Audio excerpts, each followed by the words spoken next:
नमस्कार, विणास किचनमध्ये स्वागत आहे आपलं.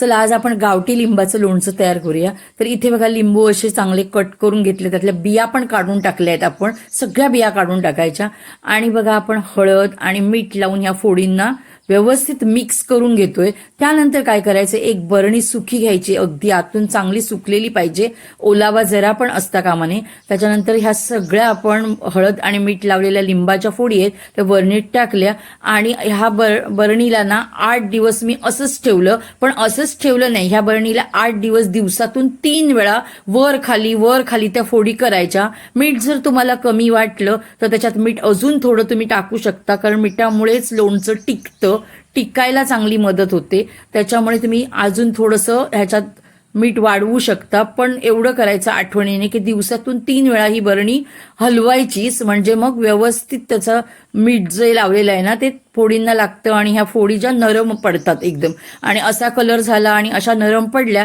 की आपण त्याच्यात मसाले टाकायचे. तर आता मसाल्यामध्ये बघा आपण काय काय घेतले. तर मोहरीची डाळ पहिली आपण गरम करून घेतली आहे बघा. व्यवस्थित मोहरीची डाळ आहे ती गरम करून घ्यायची, कुरकुरीतपणा यायला पाहिजे, गॅस बारीकच ठेवा.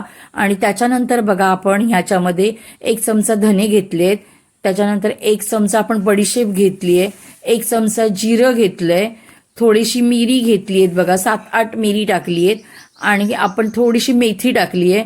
हे सगळं गरम केलं आणि ह्याच्यात आपण काळी मोहरी सुद्धा 1 चमचा टाकली आहे, ती जरा थोड्या वेळाने टाकूया आपण. तर थोडं हे सगळं व्यवस्थित मसाले आहेत ते गरम करून घ्यायचे. मग ह्याच्यात आपण मोहरी टाकूया आणि कुरकुरीत होईपर्यंत ह्यांना गरम करायचे.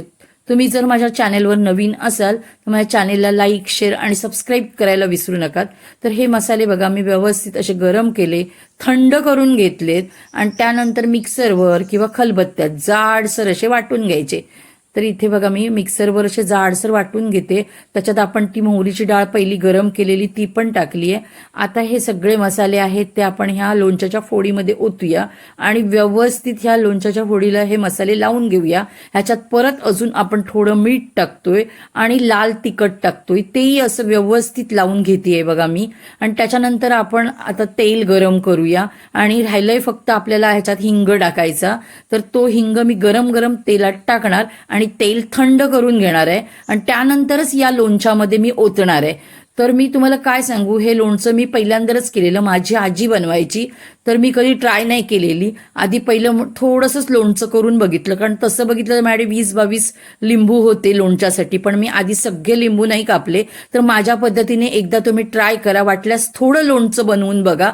अजिबात कडू झालेलं नव्हतं, कुठे आपल्याला वाफ द्यावी लागली नाही, काही नाही. फक्त एवढंच लक्षात ठेवा की जी आपल्याला 8 दिवस लिंबू ठेवायचेत नरम होईपर्यंत, ते मात्र दिवसातनं 3 वेळा तुम्ही व्यवस्थित वर खाली हलवा आणि नंतर असं लोणचं करा. तर इथे बघा थंड झाल्यावर आपण तेल ओतलं आणि कसलं जबरदस्त लोणचं तयार.